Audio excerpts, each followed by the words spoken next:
Assalamualaikum warahmatullahi wabarakatuh. Di sini kami akan menjelaskan tentang International Arbitrage and Interest Rate Parity. Kelompok kami terdiri dari yang pertama Muhammad Dwi Cahyo, yang kedua Bening Sanaya Afifah Putri, ketiga Dina Lorenza, dan keempat saya sendiri Nisa Nurfaiza. Next. Yang pertama, pengertian dari arbitrasi internasional. Arbitrasi internasional artinya yaitu tindakan mengambil keuntungan dari perbedaan nilai mata uang, atau bisa juga diartikan sebagai tindakan mengambil keuntungan dari ketidaksesuaian dalam harga-harga faktual. Next. Di sini ada jenis-jenis dari arbitrage. Yang pertama yaitu locational arbitrage, yang kedua triangular arbitrage, yang ketiga covert international arbitrage. Selanjutnya akan dijelaskan oleh Muhammad Dwi Cahyo. Baik, yang pertama yaitu ada locational arbitrage, di mana merupakan tindakan mengambil keuntungan ketidaksesuaian dalam kuotasi nilai tukar antar bank. Contohnya, ada seorang investor memiliki dana sebesar 100 juta rupiah, ingin melakukan locational arbitrage, di mana kurs jual di bank A dalam satuan mata uang US dollar adalah sebesar Rp12.575 dengan kurs beli di bank A sebesar Rp12.550. Sedangkan kurs jual di bank B adalah sebesar Rp12.475 per US dollar dan kurs beli di bank B adalah Rp12.325. Bagaimanakah caranya investor tersebut memperoleh keuntungan yang maksimal dari metode locational arbitrage ini? Next. Dan untuk jawaban dari pertanyaan di atas bahwa untuk mendapatkan keuntungan yang maksimal, seorang investor dapat membeli dolar di bank B dengan kurs jual 12.475 per US dollar dan menjual dolar tersebut di bank A dengan kurs 12.550 per US dollar. Keuntungan yang diperoleh investor tersebut adalah yang pertama, membeli dolar di bank B dengan kurs jual Rp12.475 sama dengan 100 juta dibagi 12.475 dengan hasil 8.016 US dollar. Dan langkah yang kedua, menjual dolar tersebut di bank A dengan kurs beli 12.550 yang hasil perhitungannya 8.016 dikali 12.550 US dollar dan hasilnya 100.608 rupiah. Jumlah keuntungan yang diperoleh dari locational arbitrage adalah 100.600.800 dikurangi 100 juta rupiah, yaitu 800 rupiah. Next.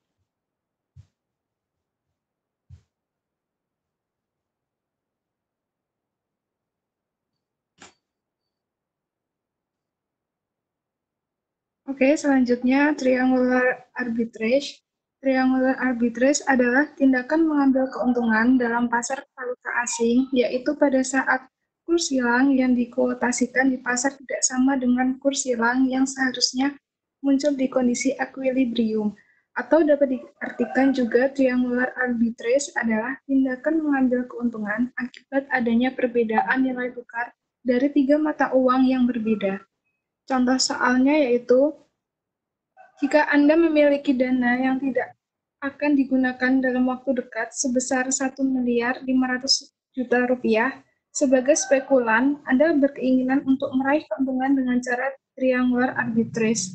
Diketahui kurs forward untuk dolar saat ini yaitu Rp12.500, kurs forward pound sterling saat ini yaitu 1,75, kurs forward pound sterling yaitu Rp20.000 per pound sterling. Bagaimana spekulan tersebut dapat memperoleh keuntungan melalui triangular arbitrage?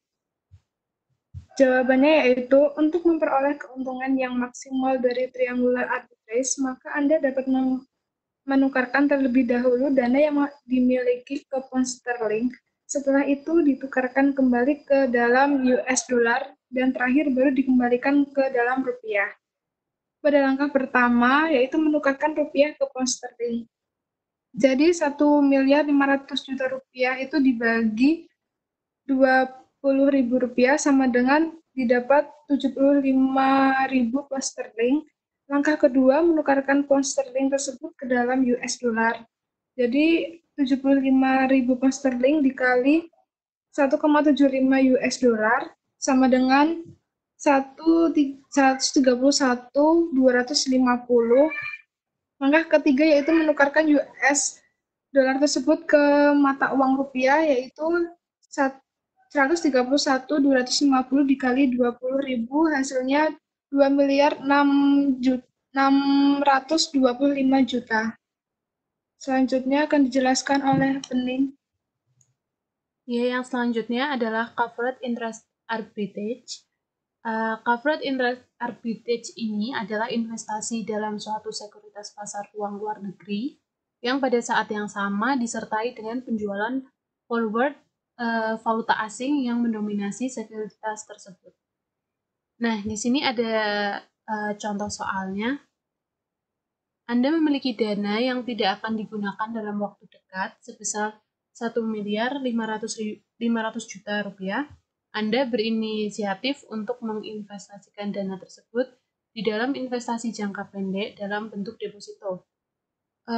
Suku bunga deposito 3 bulan saat ini sebesar 4,5%.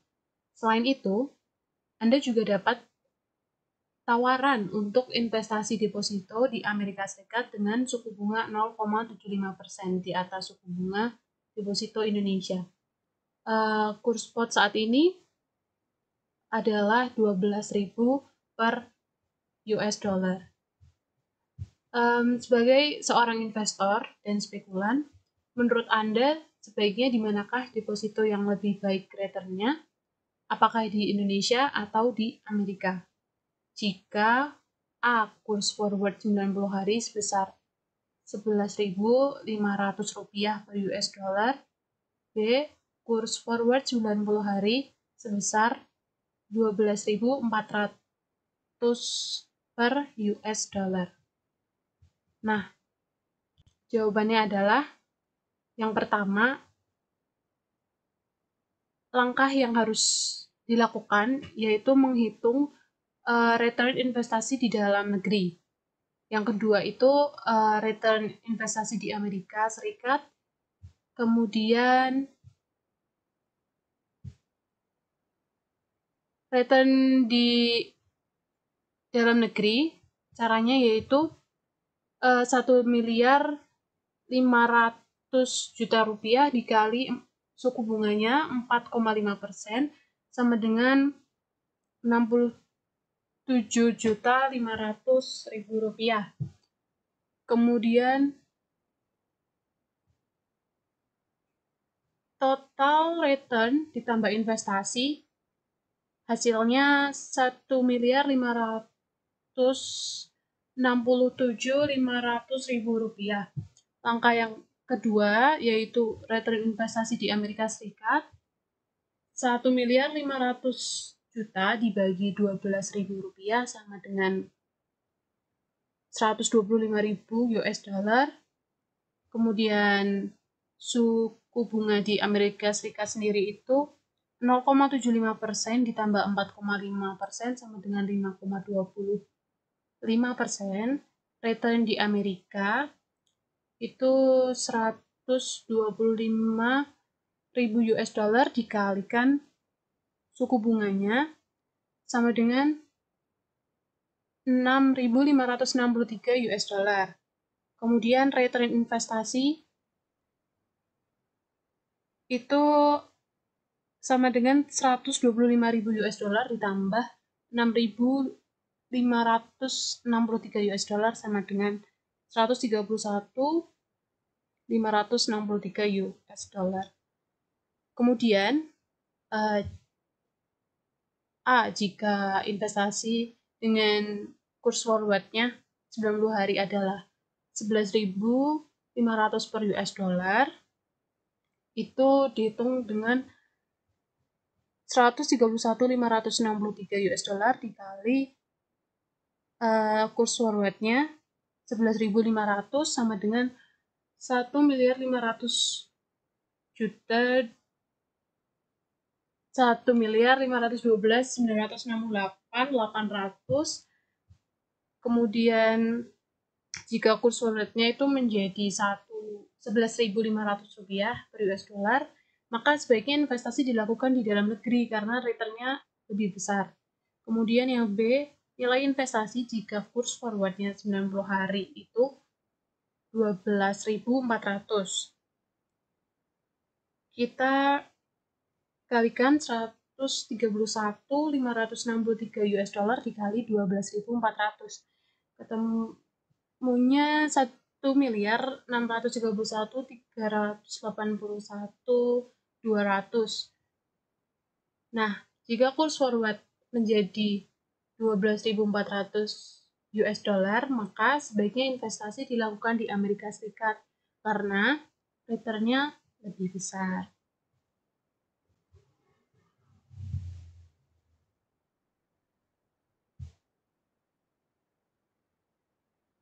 Iya, sekian dari penjelasan dari kelompok kami. Kurang lebihnya mohon maaf. Wassalamualaikum warahmatullahi wabarakatuh.